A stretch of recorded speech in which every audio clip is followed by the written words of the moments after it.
En attendant qu'on rentre dans le cœur du sujet, je vais très brièvement vous expliquer sur quoi cette conférence s'appuie pour voir le jour, en fait. Alors, pour les personnes qui sont habituées à venir à ces conférences, elles le savent plus ou moins. Elle s'appuie sur un croisement entre psychologie clinique, neurosciences affectives, neurosciences générales de toute façon, et psychanalyse et philosophie.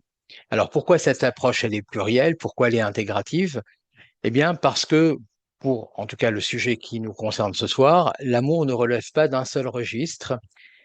Il touche à la fois l'esprit, le corps, le passé, le présent, l'individu, le lien. Et donc comprendre ces multiples visages, ça exige ça exige d'articuler les savoirs du cerveau, les récits de l'âme, les dynamiques inconscientes et les questionnements existentiels, l'idéation, donc la philosophie. Voilà, donc c'est ainsi que cette conférence, elle a été conçue. Et comme la plupart des conférences que je donne, elles sont conçues autour de trois pôles, c'est-à-dire psychologie, philosophie et neurosciences. Voilà. Alors, en ouverture de cette espèce de voyage intérieur, de cette croisière intérieure, permettez-moi de vous offrir virtuellement quelques amuse-gueules intellectuelles en convoquant la voix de quelques philosophes, de quelques psychologues, de neuroscientifiques. Tous ne sont évidemment pas de la même époque et encore moins, pour la plupart, encore moins de ce monde, mais chacun à sa manière a éclairé des visages multiples de l'amour. Alors, l'amour, commençons par Platon, l'amour est un désir et le désir est manque, affirme Platon. Et il inaugure ainsi une réflexion avec une tonalité plus ou moins mélancolique. Spinoza, qui n'est évidemment pas de la même époque, lui répondrait aussitôt d'une voix apaisante: je ne poserai pas un regard si souffreteux et si dépréciatif sur l'amour. L'amour est une joie qu'accompagne l'idée d'une cause extérieure. Freud alors interviendrait avec un espèce de sourire teinté d'ironie, rappelant avec une certaine lucidité la vulnérabilité inhérente à ce sentiment. Votre amour, dit-il, est aveugle et pour cause, nous ne sommes jamais aussi mal protégés contre la souffrance que lorsque nous nous aimons. Et puis Lacan prolonge cette analyse d'une voix grave en disant, en effet, aimer, c'est donner ce que l'on n'a pas à quelqu'un qui n'en veut pas. Voilà qui n'est pas très réjouissant. Carl Rogers, d'un geste apaisant, tente un petit peu de dépasser cette vision tragique des choses et dit la chose suivante: vous semblez être des accidentés de l'amour, messieurs, et l'amour véritable n'est pas le fruit d'un manque, mais l'expression d'une plénitude intérieure. C'est-à-dire que plus une personne est en accord avec elle-même, et plus elle est capable d'aimer sans chercher à combler le vide. Alors Françoise Dolto, elle pourrait approuver d'un hochement de tête respectueux, mais apporte néanmoins une nuance un peu subtile, disant, certes, cher Carl Rogers, mais vous ne m'empêcherez pas de penser qu'aimer, c'est accepter que l'autre ne nous aime pas en retour. Jean-Paul Sartre, qu'on n'avait pas encore entendu jusqu'à présent, un peu pensif, silencieux, exprime alors une douleur prise de conscience en disant: j'ai longtemps cru avec force que celle que j'aime comblerait tous mes manques, mais non, l'amour ne comble pas un manque, il en crée un nouveau, celui d'être l'essence de l'autre à ses propres yeux. Il ne naît pas du vide, mais du vertige de la liberté. Jacques Panskip, qui est un neuroscientifique, ne peut s'empêcher d'intervenir, abhorrant un espèce de sourire amusé et critique, en disant: mesdames, messieurs, votre débat philosophique est certes élégant, mais il semble vous échapper que l'amour, que réduire l'amour au désir et le désir au manque revient à ignorer les multiples circuits neuronaux qui sont impliqués dans l'attachement la récompense et la régulation affective. L'amour n'est pas une fin, F-A-I-M, mais une organisation cérébrale complexe au service du lien. Fin de débat. Alors on pourrait considérer qu'en effet ces avis s'opposent, mais beaucoup se complètent. Tous ces gens-là ne sont pas naïfs sur l'amour, euh, bien ayant vécu à différentes époques, ils restent quand même dans une espèce de complétude de la description du sentiment amoureux et de l'émotion, entre guillemets, amoureuse. On y reviendra. L'émotion d'amour, pardon, on reviendra dessus. Alors, ces citations qui sont pourtant anciennes, elles nous parlent encore aujourd'hui et profondément aujourd'hui. Elles illustrent la complexité, la fragilité et les paradoxes de l'expérience amoureuse. L'amour est sans doute l'une des expériences humaines les plus universelles. Il traverse toutes les cultures, toutes les générations, toutes les classes sociales, et en effet, le concept d'amour existe dans toutes les langues. Par contre, certaines langues, comme le grec, le japonais et d'autres encore, elles ont tendance à qualifier des formes d'amour. Par exemple, l'amour romantique ou l'amour spirituel, l'amour parental, etc. Je vais vous donner des exemples en grec et en japonais.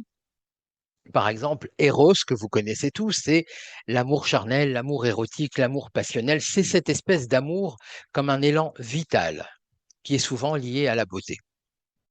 Philia, qui est plutôt de l'amour, mais sans le sexe, c'est-à-dire de l'amitié. C'est une forme d'amour un peu égalitaire. On a Storgé, par exemple, qui est plutôt de la bienveillance. C'est l'amour qu'on retrouve dans la filiation, c'est-à-dire entre le parent et l'enfant, entre les frères et les sœurs, etc. En japonais, on a aussi ce genre de choses. Par exemple, l'amour romantique, c'est désigné par koi, et l'amour, la compassion, l'altruisme, l'amour attentionné, silencieux, non verbal, ça va se dire par exemple amoyari, qui est un mot donc destiné à ça. Et puis un dernier, comme exemple, la dépendance affective, qui a un terme très précis en japonais qui se dit amae. Voilà. Donc, si vous voulez, il y a des langues qui sont là et qui qualifient ces formes d'amour. Le sentiment amoureux, lui, il naît d'une émotion universelle. Alors, je reviendrai, je mets le terme émotion entre guillemets, on y reviendra dessus plus tard. Ça naît d'une émotion universelle et qui n'est pas soumise ou qui est non soumise à la culture. D'ailleurs, des recherches ont montré que des régions spécifiques du cerveau sont activées lorsque l'individu est amoureux, lorsque nous sommes amoureux, ce qui suggère que le sentiment amoureux est au moins partie basé sur des processus neurologiques universels. C'est-à-dire que vous soyez amoureux en Israël ou que vous soyez à Ushuaïa, dans le point le plus bas du monde, que vous soyez natif de là-bas, il y a un processus qui revient au niveau de l'amour. Donc, au niveau de la tuyauterie neuronale, si vous préférez, il y a quelque chose qui est imprimé en chacun et qui est universel. Donc, on pourrait faire une histoire de l'amour selon les époques, selon les cultures, mais si on canalise cette émotion pour l'intégrer dans des voies de communication sociale, alors cette émotion prend la forme que va lui donner la culture de l'individu. Il va ensuite la manipuler, il va la jouer, il va en faire sa propre histoire, et ça deviendra son histoire d'amour, c'est-à-dire une histoire d'amour. Alors de façon globale, on ne va pas raconter une histoire d'amour, mais on va raconter comment se configure l'amour, pourquoi l'amour, etc. De façon globale, l'amour, c'est une constellation de comportements, de cognitions, d'émotions qui sont associées au désir de nouer ou de maintenir une relation proche avec une personne spécifique. Mais paradoxalement, plus nous tentons de comprendre l'amour, et plus il semble nous échapper. C'est un peu une énigme insoluble qui se joue et qui se joue à l'intérieur même de nos émotions et de nos pensées. Et dans ce cas, pourquoi alors parlons-nous encore et toujours autant d'amour? Pourquoi l'amour occupe-t-il autant de place dans nos pensées, dans nos conversations, dans nos récits? Pourquoi est-ce que, quelle est cette quête invisible qui nous pousse à aller vers l'autre, parfois même jusqu'à la folie, parfois même jusqu'à la douleur, mais aussi parfois vers une joie profonde. Et je fais un clin d'œil à Spinoza, peut-être même vers un accomplissement de soi-même. Alors peut-être que en aimant, nous cherchons désespérément à combler un vide existentiel, peut-être à guérir une blessure ancienne, à réparer quelque chose de profond et d'intime en nous, peut-être aussi parce que le regard de l'autre,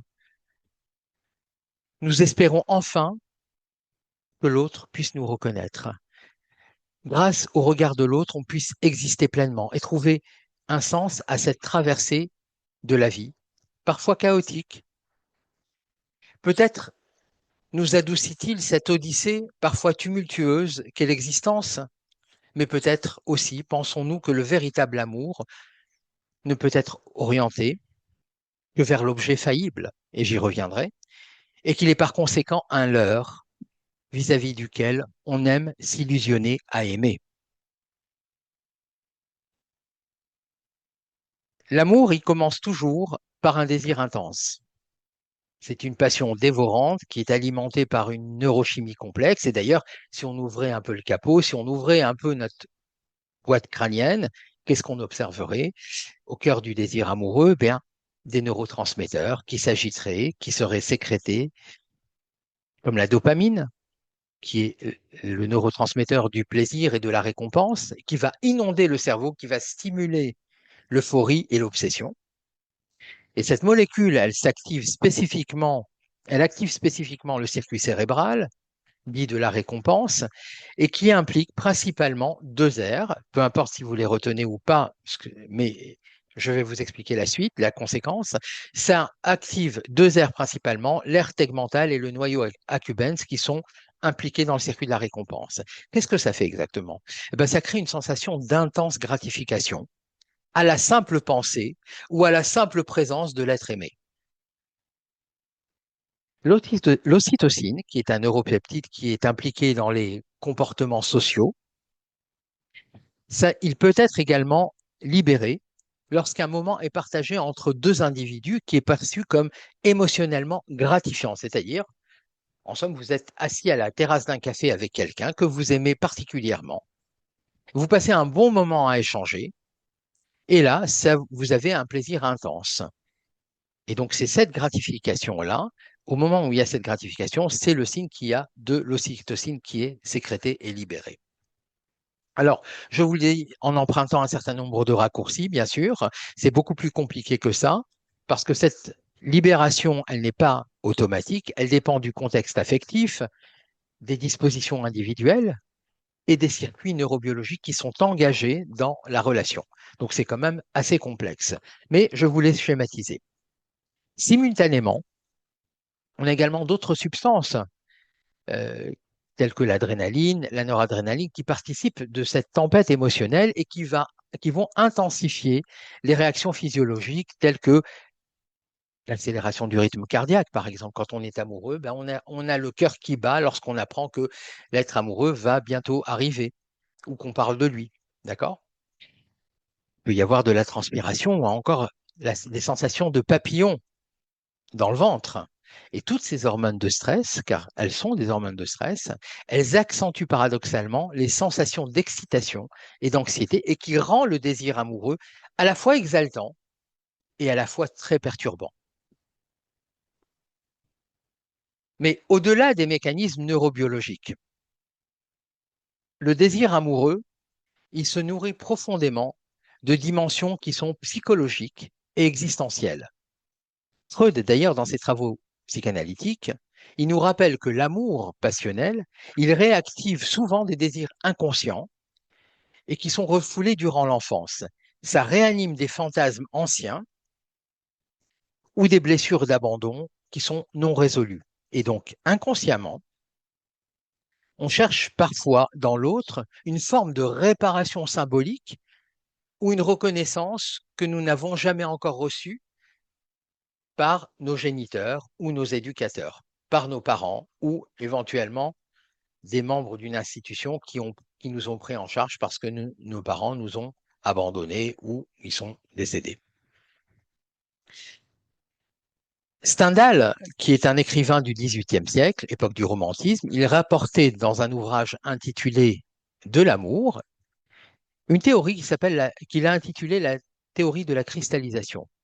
Et c'est assez intéressant parce qu'on le retrouve dans la passion amoureuse. Vous allez voir, ça décrit un processus assez subtil où l'être aimé se transforme progressivement en objet idéalisé. Je m'explique. Chaque petit pas, chaque petit trait de la personnalité de l'être aimé, il devient précieux. Chaque petit geste, le ton de la voix, par exemple, chaque défaut va être magnifié. Chaque rencontre est attendue avec un enfièvrement. Bref, l'être aimé devient idolâtré. Il dit la chose suivante, et je le paraphrase, la cristallisation est une opération de l'esprit qui tire de tout ce qui se présente la découverte que l'objet aimé a de nouvelles perfections. La découverte que l'objet aimé a de nouvelles perfections. Exemple, dans Le Rouge et le Noir qu'il va écrire, il y a deux personnages principaux, Julien et Madame de Rênal. Ils sont tous les deux amants. Alors Julien voit Madame de Rênal d'abord comme une conquête, ils ne sont pas du même rang social, un défi à son orgueil, mais très vite, son regard sur elle va se transformer. C'est-à-dire ses gestes simples, son innocence, même ses maladresses deviennent des marques de noblesse intérieure. Et nous voyons quoi? Nous voyons que la cristallisation, elle repose sur un décalage entre l'objet réel et le regard amoureux. Un décalage entre l'objet réel et le regard amoureux. C'est-à-dire l'autre tel qu'il est, moi je ne le vois pas. Je le vois tel que j'aimerais le voir. Et je vais vous citer quelques exemples, des exemples de la littérature, mais des exemples aussi des temps modernes. Victor Hugo, qui était encore jeune écrivain, qui va épouser en 1822 Adèle Fouché, et lors de leurs premières lettres d'amour, qui sont imprégnées d'une espèce d'adoration poétique et naïve, on décrit le système de cristallisation typique qui est stendhalien. Victor Hugo va idéaliser Adèle à tel point qu'il transforme chacune de ses maladresses, de ses silences, de ses hésitations en des vertus sublimes. Par exemple, quand elle évite ses regards ou ne répond pas immédiatement à ses lettres, il ne voit pas une froideur ou un doute, mais au contraire, une preuve de pudeur, de grandeur morale, voire d'amour profond, plus profond encore. Et dans une de ses lettres, Victor Hugo va écrire la chose suivante. Ton silence me fait souffrir, mais je l'honore. Tu es si pur que même ton indifférence est une prière. Tout le monde en rêverait. Deuxième exemple, des temps modernes, celui-ci est tiré d'un film qui s'appelle R et qui est sorti en 2013. Et vous avez deux personnages, enfin un réel et l'autre virtuel, Théodore, qui va développer une relation amoureuse intense avec une intelligence artificielle qui est nommée Samantha. C'est donc une voix sans corps qui est programmée pour apprendre et s'adapter à lui. Au fil du temps, chaque interaction avec elle devient pour Théodore l'occasion de se sentir compris, de se sentir admiré, de se sentir valorisé. Et pour ceux qui ont l'habitude d'aller discuter avec des intelligences artificielles génératives comme telles que ChatGPT, ils ont dû s'en rendre compte. L'intelligence artificielle vous restitue ce que vous voulez entendre d'elle. Elle s'adapte à vous, elle vous comprend, entre guillemets, elle vous comprend, donc elle restitue quelque chose que vous attendez. Et donc, ce Théodore, il tombe amoureux de cette voix sans corps qui est évidemment une voix virtuelle. Et non seulement Samantha ne possède pas de corps, mais elle ne possède pas d'histoire, donc pas de passé. Tout ce qu'il perçoit d'elle, c'est le reflet de ses propres désirs, de ses projections, de ses besoins affectifs qui sont non comblés. Et cette idéalisation, elle est renforcée par un processus psychologique inconscient qui projette sur l'autre nos aspirations, et nos aspirations les plus profondes, excusez-moi, nos aspirations les plus profondes, et qui fait qu'on veut voir en l'autre ce qu'on aimerait qu'il soit, exactement, le reflet de nos propres désirs, de nos projections, et qu'il va combler. Søren Kierkegaard, qui était un philosophe danois, il complète cette approche en insistant sur la dimension existentielle du désir amoureux. C'est-à-dire, il décrit le désir amoureux comme un saut dans l'inconnu, un engagement à la fois risqué mais nécessaire pour donner un sens à notre existence. Et donc, le désir amoureux n'est pas seulement, une question chimique ou psychologique, il est aussi une quête existentielle fondamentale, un mouvement qui est vital par lequel on tente d'échapper à la solitude intrinsèque de la condition humaine pour rejoindre momentanément une forme d'unité et de sens. Alors, je rappelle le fameux mythe de l'androgyne qui nous est donné par Platon dans une œuvre qui s'intitule Le Banquet. Alors, il s'agit d'un mythe, évidemment, donc ça n'est pas la vérité. En revanche, ça fait passer un message. Au commencement, nous dit Platon, les êtres humains étaient doubles. Il existait trois types d'êtres. L'androgyne, c'est-à-dire moitié homme, moitié femme, homme-homme et femme-femme. Chaque créature avait donc quatre bras, quatre jambes, deux visages, mais un seul esprit. Et ces êtres étaient puissants, complets, autosuffisants. Ils osaient défier les dieux par orgueil, par hubris. Et Zeus, qui en avait assez, il ne savait plus quoi faire pour venir à terme, pour mettre un terme à cet orgueil et à cette arrogance qu'avaient les hommes envers les dieux. Et donc, qu'est-ce qu'il fait? Il va réunir le conseil des divinités et il va demander un brainstorming en demandant à chacun d'émettre une idée pour pouvoir mettre un terme à cet orgueil, à cette hubris. Mais il n'en sort rien de ce brainstorming. En tout cas, les idées qui sont balancées, elles ne sont pas retenues par Freud. Et donc, toujours, tout autant préoccupé par cette histoire, Zeus, un soir où il perd le sommeil, finit par trouver, Eureka, dit-il, je les couperai en deux. Ils seront ainsi plus faibles et plus utiles parce que plus nombreux. Alors, Zeus n'est pas intervenu par cruauté, mais pour rétablir un équilibre cosmique. C'est-à-dire, les êtres humains étant devenus trop puissants, il va les séparer, il va introduire en eux le manque, la faille existentielle au cœur de chaque individu.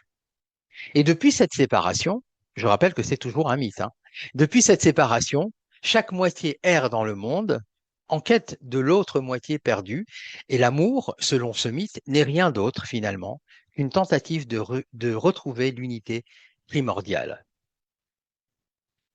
Ça dit la chose suivante. D'une part, que dans l'amour, on tente la complétude au travers l'union avec l'autre, premier élément. Deuxième élément, c'est dans la mesure où on mêle les dieux dans ce récit, ça signifie que l'amour est sacré. Deuxième lecture de l'amour, celle-ci est juive. Elle est empruntée de la tradition mystique où on dit la chose suivante, et ça rejoint, vous le verrez, un peu le mythe platonicien ici.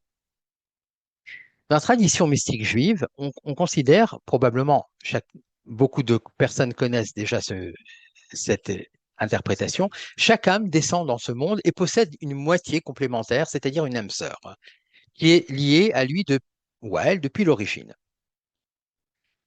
Alors, c'est un concept qui est profondément enraciné dans la Kabbale, qu'on retrouve chez le rabbin Isaac Luria, qu'on appelle en abrégé en hébreu le Harizal, et qui se réfère à l'unité originelle que la création aurait fragmentée. Je rappelle très brièvement la chose.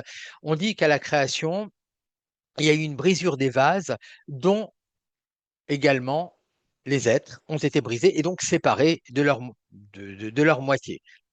Et donc, cette moitié d'âme euh, va être à laquelle va se destiner l'individu, eh bien, il va devoir la chercher. Il est censé s'unir à elle pour former une entité unique, une seule et même entité. Mais voilà, il se passe la chose suivante, c'est que cette union n'est pas automatique. Vous m'en direz tant, il n'y a qu'à voir les statistiques des divorces dans le monde juif, ils rejoignent ceux de l'Occident, c'est-à-dire 53%. Donc, selon cette vision, trouver son âme jumelle dépend d'un mérite spirituel, d'un travail éthique, c'est-à-dire d'un cheminement intérieur. L'homme et la femme, en tant qu'âme incarnée, doivent donc s'élever spirituellement, corriger leurs traits de caractère, faire ce qu'on appelle un tikkun, une réparation, pour être digne de retrouver cette unité originelle. Bien.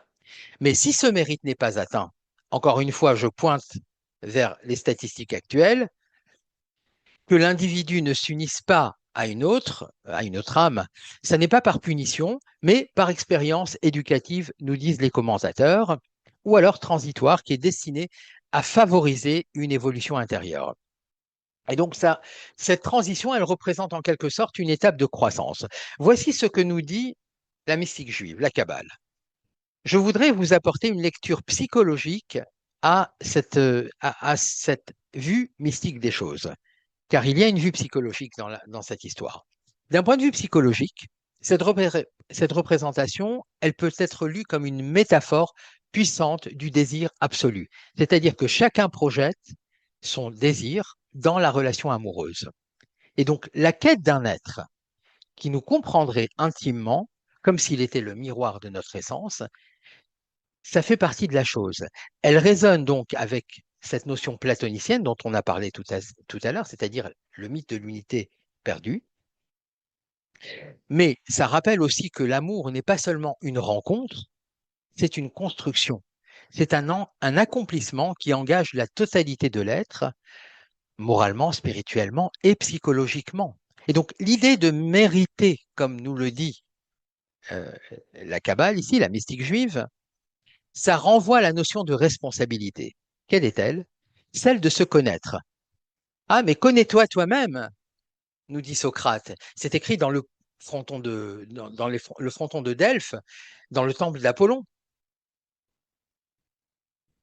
Connais-toi toi-même. Donc, on a une responsabilité qui est celle de se connaître, de se purifier, mais surtout de devenir capable d'aimer réellement. Et cela peut être entendu comme un appel éthique à s'engager à se réparer, à réparer ses carences et ses blessures. Et c'est ainsi que psychologiquement, on peut lire cet enseignement ou ce récit cette vue des choses de la mystique juive. Et c'est cette fascinante complexité du désir amoureux qui mêle en même temps neurochimie, psychologie et quête existentielle que nous explorons ici, en cherchant à comprendre comment l'amour, dans toute sa splendeur et sa fragilité, continue malgré tout de guider nos existences. Alors, allons un peu plus loin, parlons un peu de l'attachement amoureux. Lorsque le feu du désir se transforme en braise, vous savez, la braise, elle continue, c'est cette combustion du bois qui continue de se faire, sauf qu'on ne voit plus la flamme. Mais par contre, elle continue d'être dorée. Et donc, par tout simplement absence d'oxygène. Et donc, ce feu du désir, il diminue à un moment donné et ça se transforme en braise. Et ça laisse place à quelque chose d'une forme un peu plus stable, plus enracinée, que la psychologie contemporaine va nommer tout simplement un attachement. Alors, c'est loin d'être une simple continuité affective. L'attachement, ça constitue une dynamique profonde qui est ancrée dans notre biologie autant que dans notre histoire psychique. Et sur le plan neurobiologique, vous allez voir, encore une fois, nous allons parler d'ocytocine et de vasopressine qui jouent et qui modulent les circuits de la récompense et de l'atténuation du stress, et ça va favoriser ainsi le sentiment de confiance et de proximité, et puis d'engagement durable. Et pour cela, je vais corroborer la chose à partir d'une expérience scientifique qui a été menée. Il y en a eu plusieurs, mais je vais en relater une seule. Il s'agit d'une célèbre étude scientifique qui concerne les campagnols. Les campagnols, c'est une forme de rongeur, c'est un peu comme des rats. On va comparer le comportement des campagnols des prairies avec celui des campagnols des montagnes. Et on va les utiliser comme modèles animaux pour étudier les bases neurobiologiques de l'attachement et de la monogamie. La monogamie, c'est le fait d'aller vers un seul partenaire. On appelle ça en langage humain la fidélité. mais chez les animaux ou dans le langage scientifique, on appelle ça la monogamie. Donc, ça n'est pas chargé ni avec un élément positif ni moral, ou négatif, ni moral donc. On a donc tenté de comprendre comment certains mammifères très proches des campagnols présentent des comportements d'attachement monogames, alors que d'autres espèces qui sont apparentées sont polygames. Alors, l'accent va être mis sur la vasopressine. C'est un neurotransmetteur qui est présent chez le mâle, et l'ocytocine qui est beaucoup plus présent chez la femelle. Alors, quand je vous dis présent chez le mâle, ça ne veut pas dire que la femelle n'en dispose pas, ça veut dire tout simplement que la femelle en dispose, mais à des taux moindres. Et l'ocytocine, pareil, elle est beaucoup plus présente chez la femelle, par contre, elle est un peu moins présente chez le mâle. Alors, malgré la proximité génétique des campagnols des prairies et des campagnols des montagnes, il y a quand même des différences majeures. Et la différence réside dans l'organisation de la densité des récepteurs de vasopressine. C'est-à-dire que vous avez, chez les campagnols des prairies, on observe tout simplement plus de récepteurs de vasopressine dans le système de récompense, alors que dans le campagnol des montagnes, on observe moins de récepteurs, moins de densité de récepteurs dans le système de récompense. Alors ça signifie quoi? Ça signifie que lorsqu'il y a beaucoup plus de récepteurs de vasopressine, eh bien, on a affaire à une espèce qui est monogame, qui va aller vers un seul partenaire, alors que lorsque il y a un appauvrissement de ces récepteurs, eh bien, on a un comportement qui est polygame, c'est-à-dire que l'espèce, le campagnol des montagnes en l'occurrence, va aller vers plusieurs partenaires. En d'autres termes, le lien social avec un partenaire est renforcé pour ceux qui ont un niveau de vasopressine ou qui ont des récepteurs nombreux de vasopressine, et donc ça va créer un attachement. Alors, la vasopressine qui est combinée à la dopamine, ça associe le plaisir sexuel à un individu en particulier et qui rend la monogamie possible, donc la fidélité possible. Alors, je vous rappelle quand même que chez l'être humain, c'est un peu plus complexe que ça. N'allez pas croire que vous pouvez faire, si vous doutez de votre partenaire, vous pouvez lui faire faire un test de vasopressine et à partir de quoi vous pourrez lire s'il est fidèle ou pas. Ça marche pas tout à fait comme ça. C'est beaucoup plus compliqué que ça. Mais disons que, comme vous le savez, on fait d'abord des expériences sur les animaux pour pouvoir comprendre l'implication chez l'être humain. Alors, dans les théories de l'attachement, parce que c'est de ça dont il s'agit, mais cette fois sur le plan comportemental, les théories de l'attachement nous ont été développées, apportées par John Bowlby et Mary Ainsworth. Et on trouve justement le socle, les fondations psychologiques de cette forme d'amour. L'attachement adulte, il n'est jamais neutre. Il porte donc les traces de nos premières expériences relationnelles, c'est-à-dire celles qui sont vécues dans la prime enfance, dans l'enfance, c'est-à-dire celle qui est vécue avec les figures parentales, avec les tuteurs de développement, ou si ce sont, par exemple, des personnes qui se sont occupées des enfants et non pas leurs parents. Et les styles d'attachement, tels que sécurisé, anxieux, évitant, désorganisé, après vous avez des dérivés de ça, deviennent autant de scripts intérieurs, d'algorithmes, si vous préférez, qui régissent notre façon d'entrer en lien, d'aimer et même de nous séparer. Ça régit nos relations amoureuses, mais quelles qu'elles soient. Ça peut être aussi des relations d'amitié. Et la conformation du lien avec nos figures d'attachement, c'est-à-dire ces personnes qui vont graviter autour de l'enfant pour lui prodiguer du soin, renvoie ici à une forme de générosité, c'est-à-dire qu'il va se montrer disponible pour répondre aux besoins de l'enfant. Et ça va configurer la qualité du lien et qui va influer par la suite sur les relations sociales de façon générale et en particulier avec le ou la partenaire pour une relation romantique ou amoureuse. Et ce seront d'ailleurs ces mêmes cartographies neurochimiques qui seront ensuite utilisées, chargées dans la mémoire pour tisser des relations amoureuses. Ça dit quoi exactement? Ça signifie que lorsque on est en présence, on va à la rencontre de l'être aimé, notre mémoire va puiser dans cette bibliothèque de comportement qui aura été mise en place, qui aura été configurée à partir du lien mis en place avec nos tuteurs de développement ou nos parents. Ce qui signifie que le désir, l'amour et l'attachement sont fortement déterminés par la biologie, mais également par l'environnement. Et donc, les deux milieux interagissent ensemble et non pas séparément. Et en matière de biologie, la plasticité cérébrale, elle joue un rôle crucial face au désir, à l'amour et même à l'attachement, ce qui signifie que les réponses comportementales seront toujours adaptatives. Et si elles sont adaptatives, ça signifie qu'elles seront susceptibles d'être modifiées par rapport à ces déterminants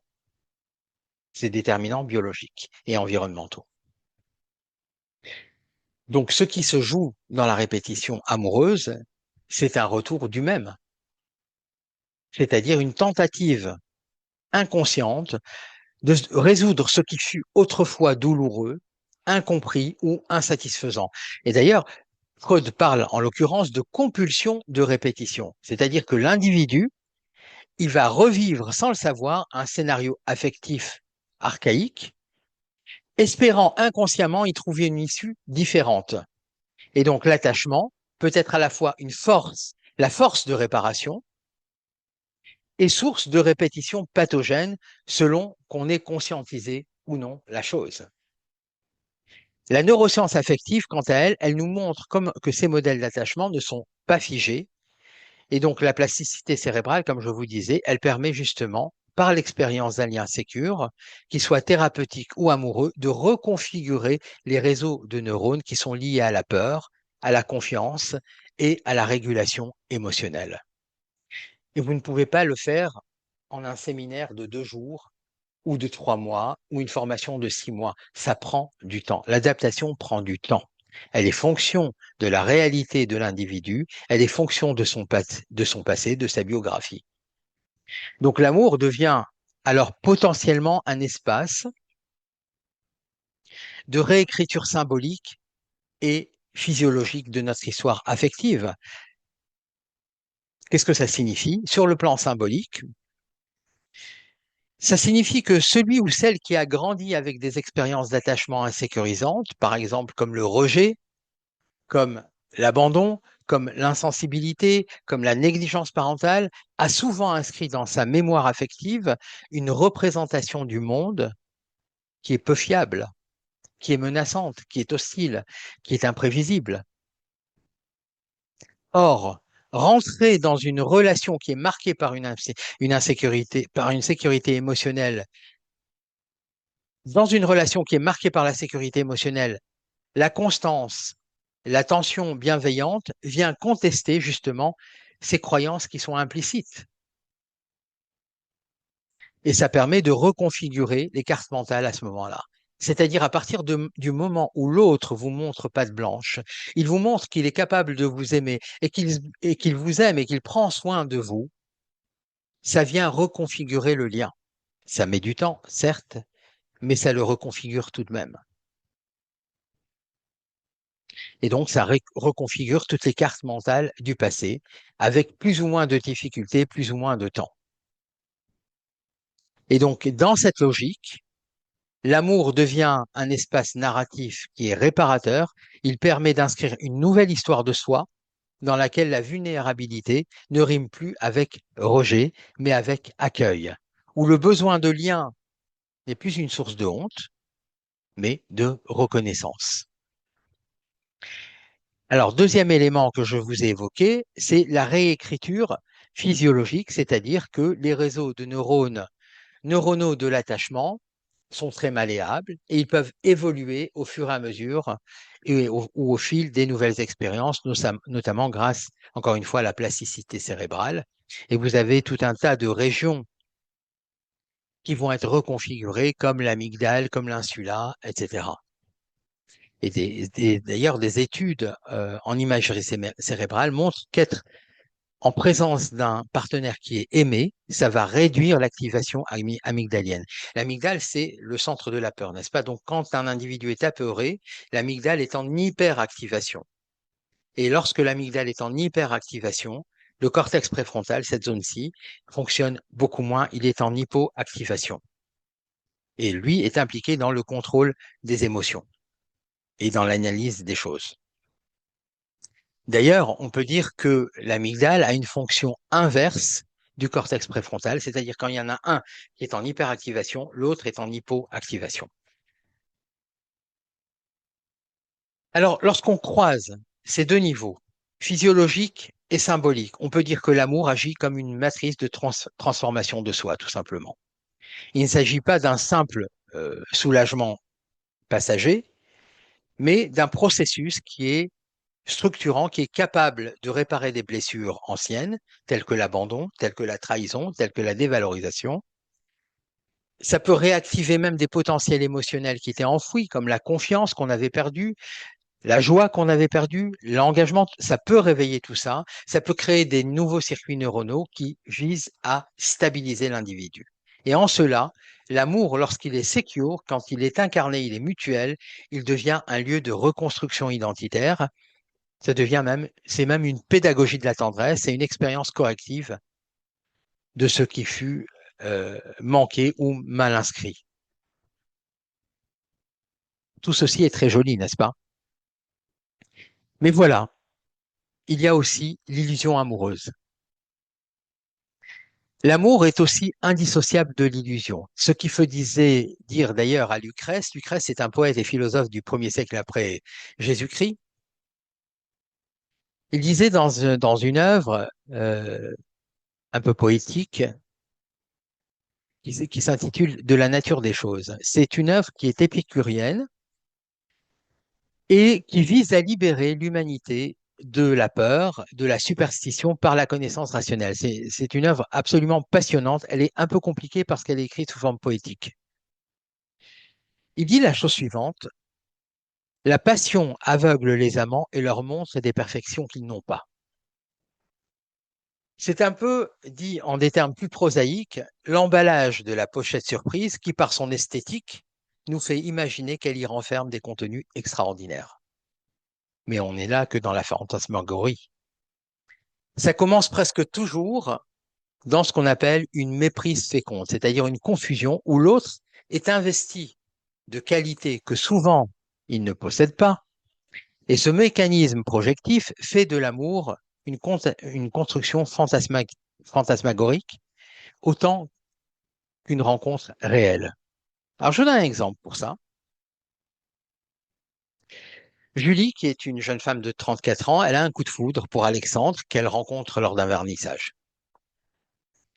Elle va le décrire comme un homme rare, profond, rassurant, extraordinaire, et en quelques semaines, elle projette sur lui l'image du partenaire idéal, cultivé mais simple, sensible mais fort, mystérieux mais fiable.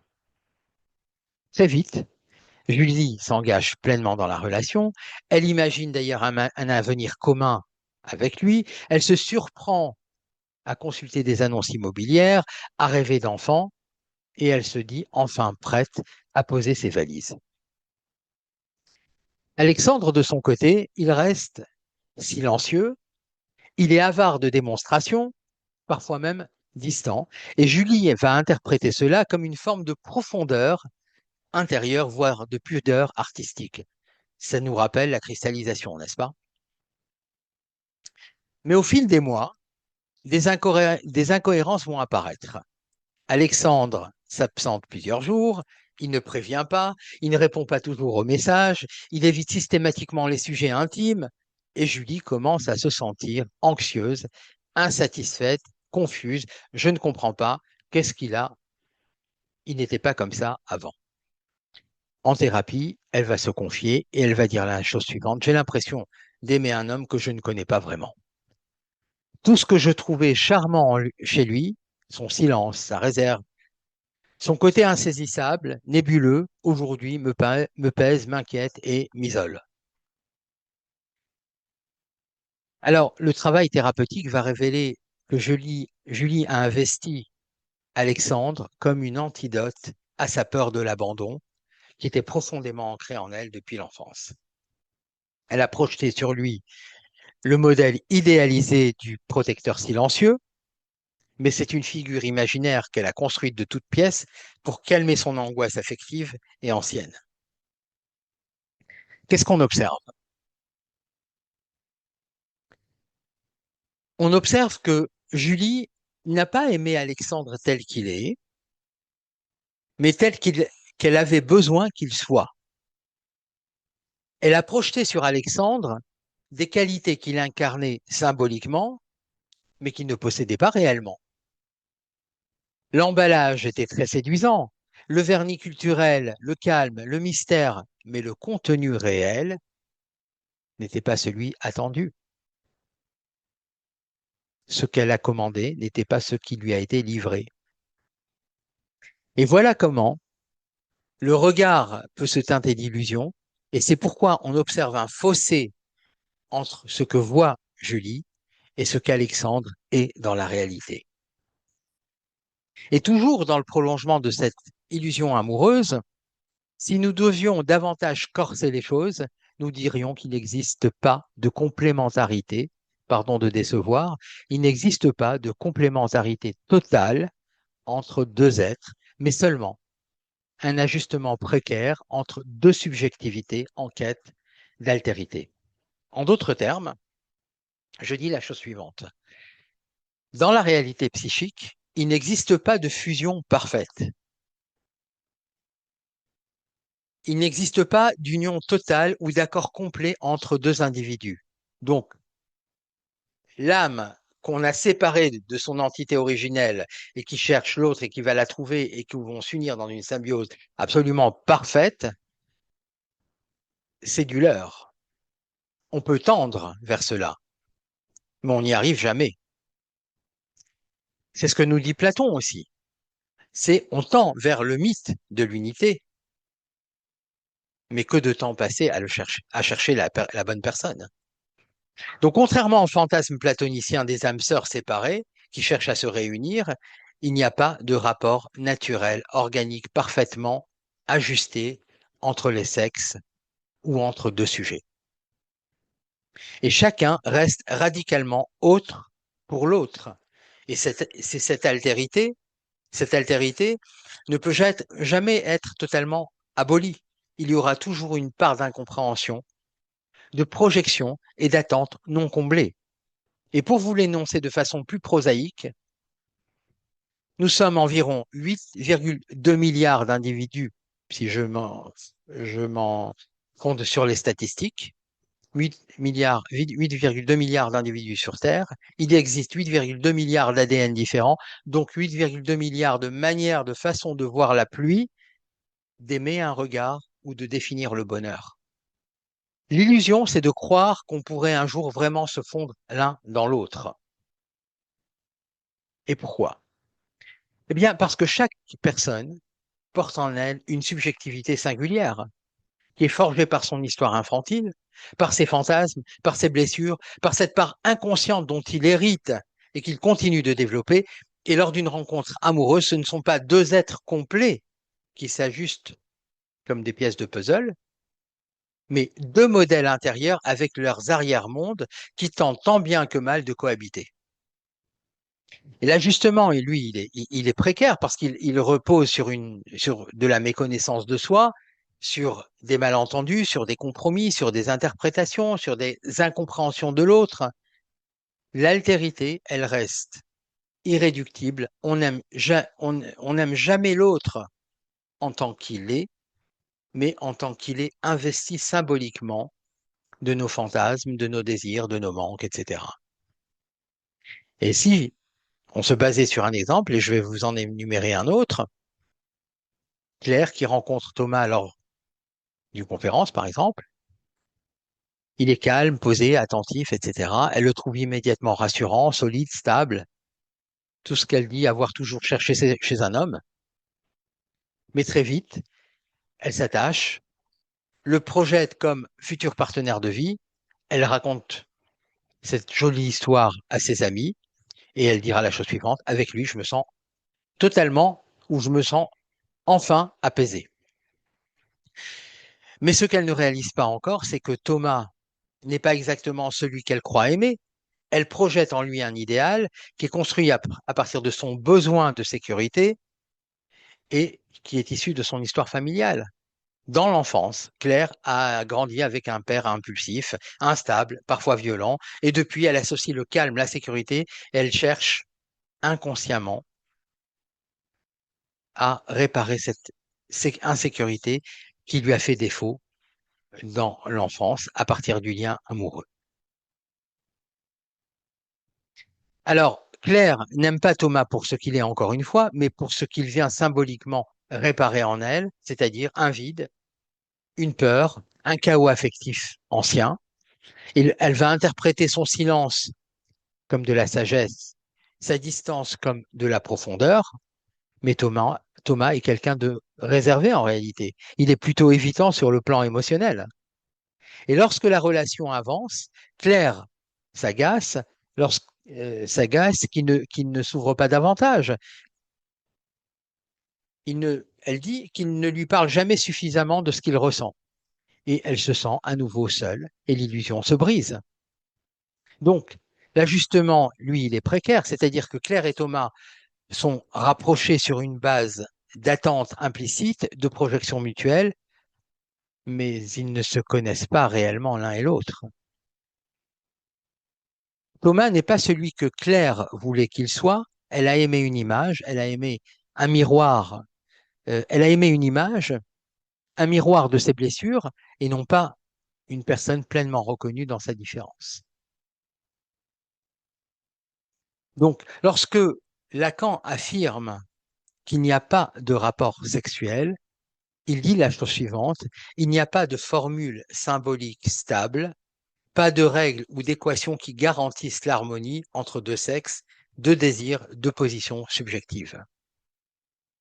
Et donc, il va même jusqu'à dire que ce qu'on appelle relation est souvent une fiction soutenue par le langage, une tentative désespérée de donner forme et consistance à ce qui ne peut s'articuler pleinement dans le réel.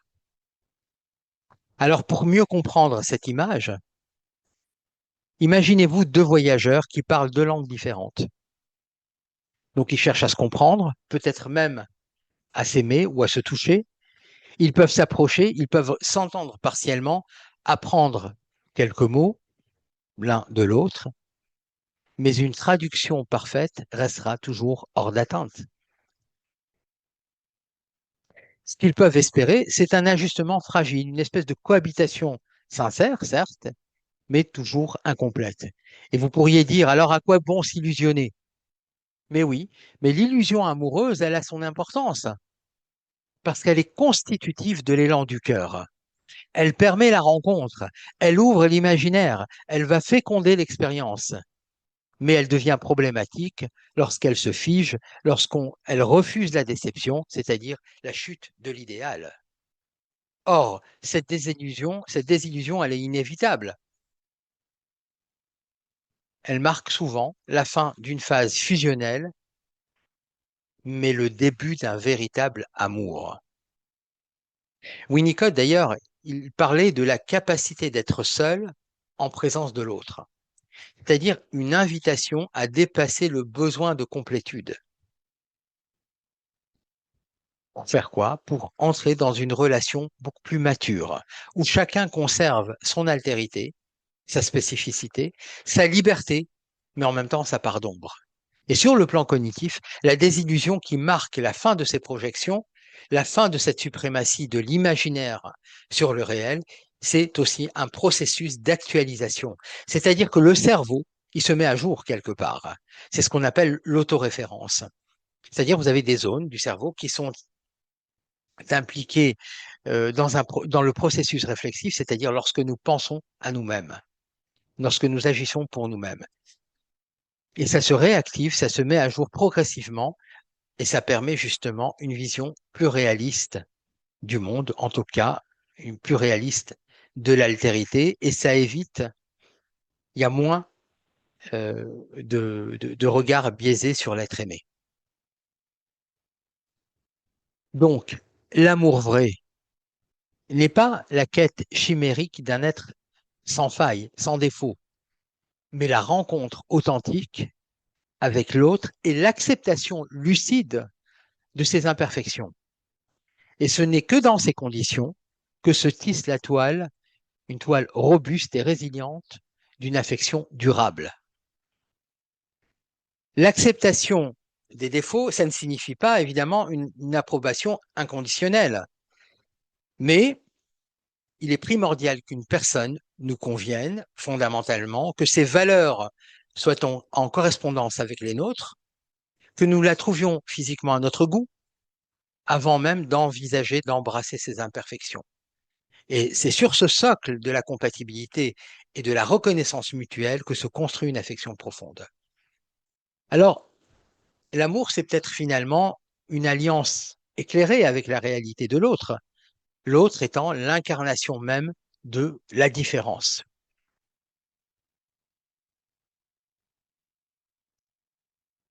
Alors cette idée, elle est à la fois simple et à la fois vertigineuse. Qu'est-ce qu'il faut faire finalement?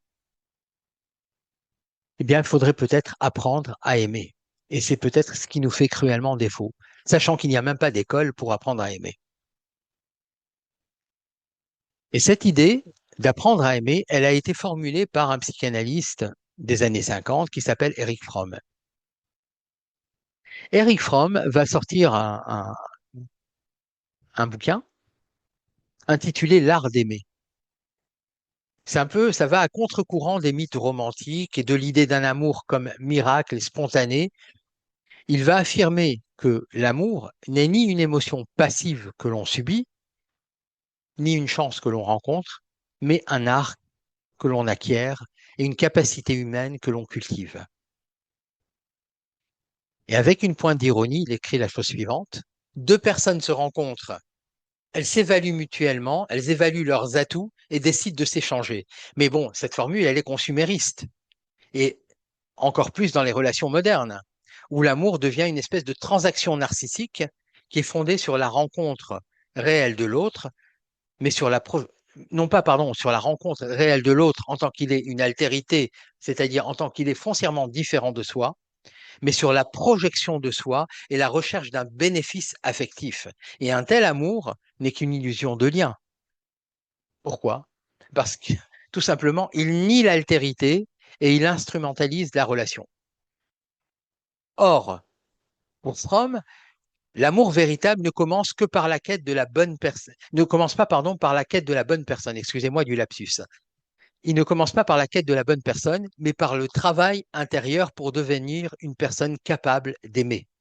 Aimer, ce n'est ni se fondre dans l'autre, ni s'y perdre. Et je fais un clin d'œil à quelqu'un qui est dans la salle, ça n'est pas justement le fleuve qui va se perdre dans la mer. C'est reconnaître l'autre dans sa différence qui est irréductible et assumer la responsabilité de cette rencontre. Alors, quelles sont les conditions de cet art? Parce que ça implique un certain nombre de conditions. Comme tout art, ça exige de la pratique, de l'engagement, de la conscience, et ça implique plusieurs dimensions fondamentales. Aimer demande une discipline vivante, comparable à celle d'un artiste qui consacre son temps à son art. Et ça signifie s'investir pleinement, même quand la relation traverse des zones grises, des orages, même quand l'élan initial, il s'émousse. L'amour, ça n'est pas un état d'inertie. Ça n'est pas, on se connaît déjà, eh ben on peut rester assis sur le canapé des jours durant en train de regarder la télé. Ça n'est pas ça. C'est un processus de création et de maintien, un choix quotidien de présence, d'attention et de don. Mais cette implication, elle ne suffit pas. Faut-il encore éclairer ce que l'on vit par une compréhension profonde? C'est-à-dire qu'aimer nécessite de comprendre ce qu'est l'amour, ses pièges, ses illusions. Ça n'est pas toujours simple, c'est vrai. Ça implique d'identifier nos mécanismes de projection. Connais-toi toi-même. Ça implique de connaître aussi ces mécanismes de dépendance, d'idéalisation. Et cette lucidité, justement, cette lucidité affective, est ce qui nous permet de distinguer l'amour réel des simulacres.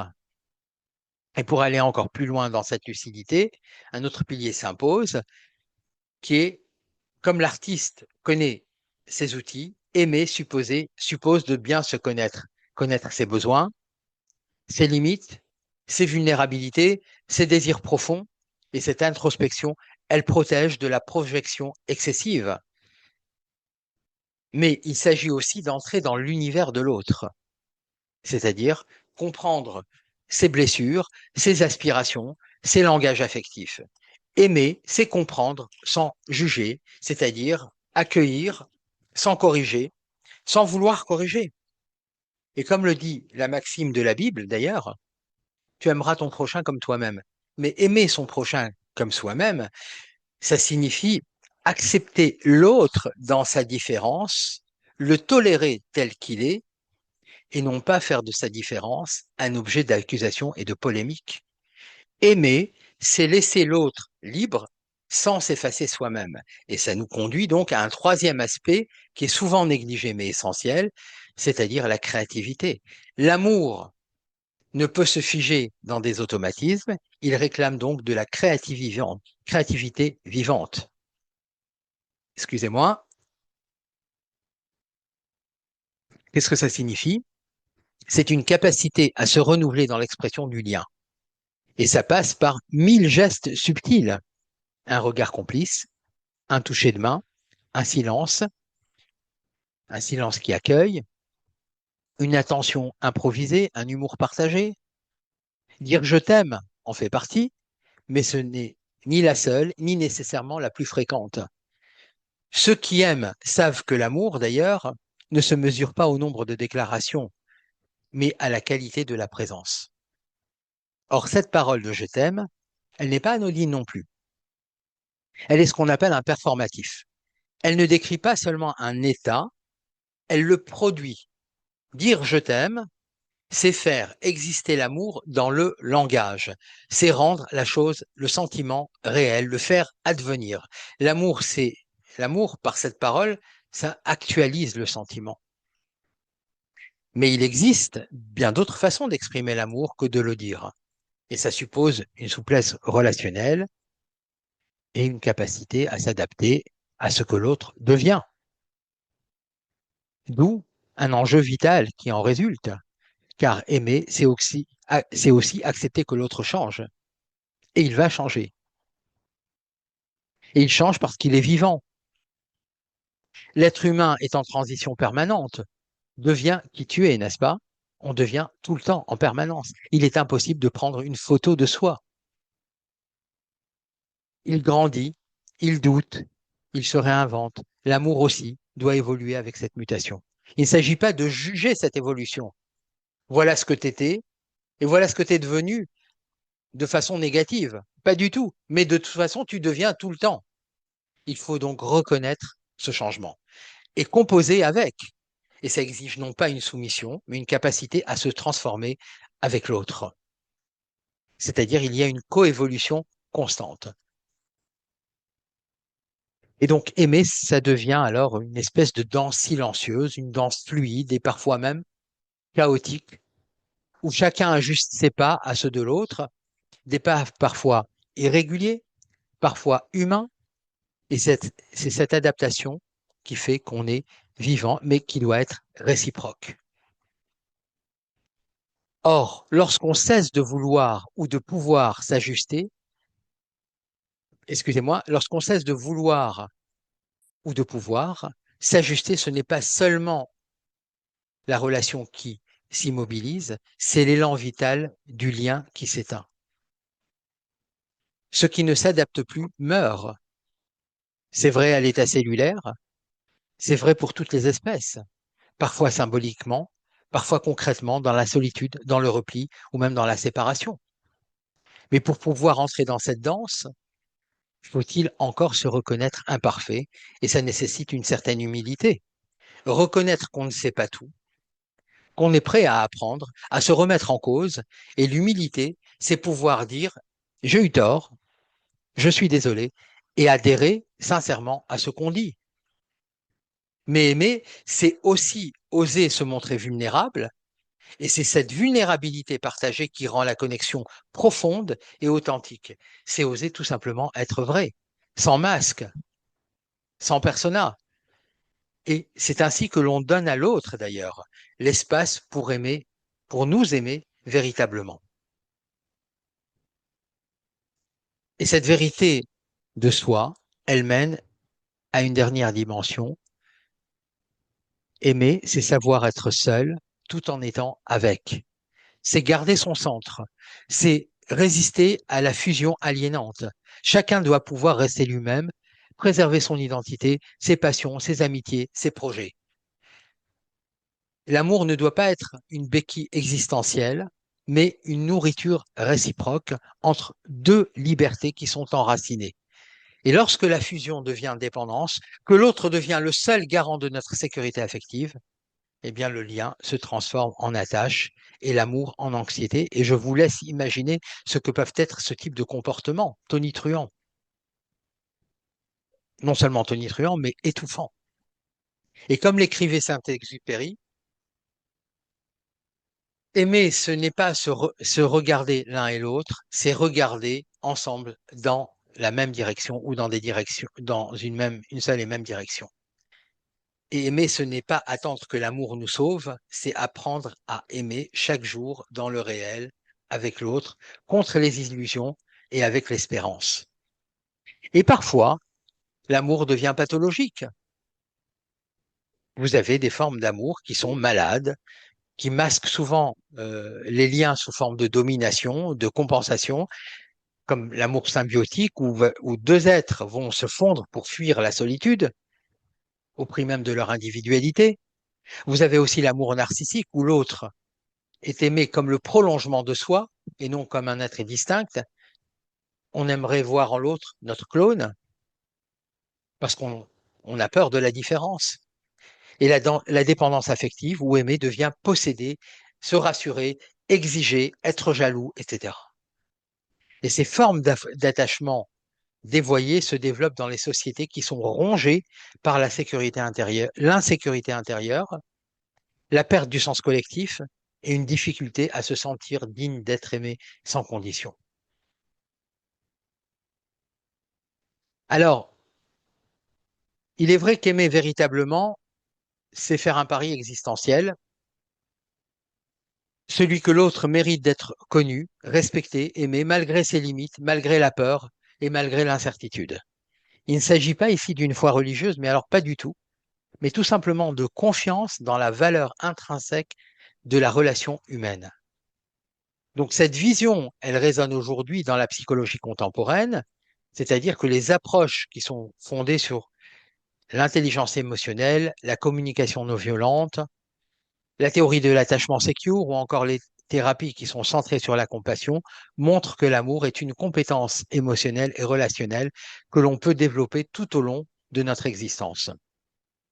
Et d'ailleurs, les recherches en neurosciences affectives confirment que l'amour peut se réparer, même lorsqu'il a été blessé, mal appris. Il est possible, grâce à la plasticité cérébrale, de modifier ses schémas relationnels, donc de désapprendre des comportements toxiques, de déconstruire des automatismes affectifs qui sont souvent et profondément enracinés et reprogrammer de nouveau. Ça ne se fait pas en un clin d'œil, mais ça prend du temps, mais c'est tout à fait possible. Ouais. Alors, aimer devient alors un acte d'engagement, un acte, un art de la présence, une pratique quotidienne de lucidité et de bienveillance. Et dans un monde qui est fragmenté, qui est consumériste tel que le nôtre, qui est saturé d'images et de connexions rapides, cette posture qui est exigeante et profonde et lente, elle peut être l'un des derniers gestes de résistance humaniste, me semble-t-il. Alors nous arrivons à l'issue de ce voyage à travers les multiples visages de l'amour et nous pouvons au moins saisir combien cette expérience humaine, elle est à la fois source de beauté, de complexité et de transformation. Alors, ça n'est pas une émotion figée, évidemment, c'est loin de là, ou une simple histoire à deux, mais l'amour s'impose comme une dynamique existentielle, une mise en mouvement du sujet vers l'autre, et parfois même vers soi-même. Et lorsque j'exprime que c'est loin d'être une émotion figée, j'en appelle aux neurosciences qui nous montrent comment cette chose représente un système complexe, multifacette, qui implique plusieurs mécanismes neurobiologiques, hormonaux et cognitifs. Et nous avons vu que l'amour commence souvent par le désir, c'est-à-dire un élan vital puissant qui est traversé par une alchimie neurobiologique avec de la dopamine, de l'adrénaline ou des fantasmes s'entrelacent, et c'est donc un système motivationnel de récompense. Mais ce désir, il est fascinant et créateur, il peut aussi piéger en nous ramenant à nos blessures, à nos manques et à nos illusions. Puis vient l'attachement. Et c'est la forme la plus stable de l'amour, parce que c'est enraciné dans notre histoire affective, c'est façonné dès l'enfance, et il peut nous porter, nous sécuriser, nous permettre de grandir. Mais ça peut aussi nous enfermer dans des répétitions inconscientes jusqu'à ce que nous apprenions à transformer nos vieux schémas.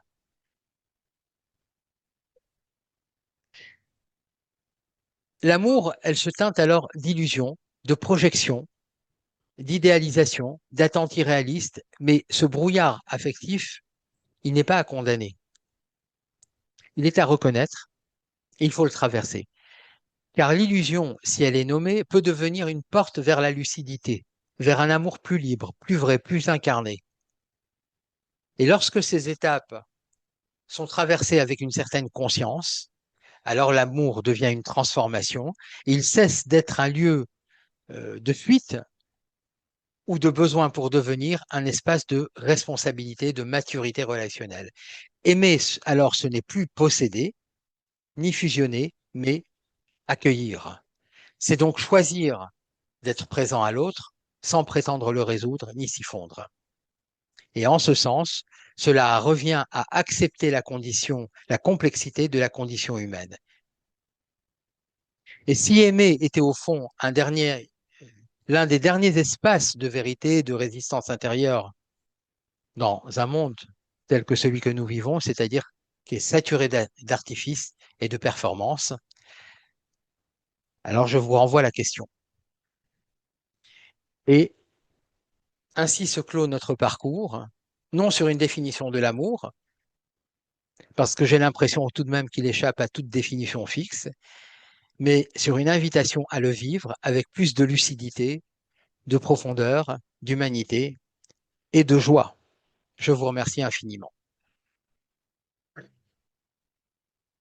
La parole vous est donnée comme vous le savez.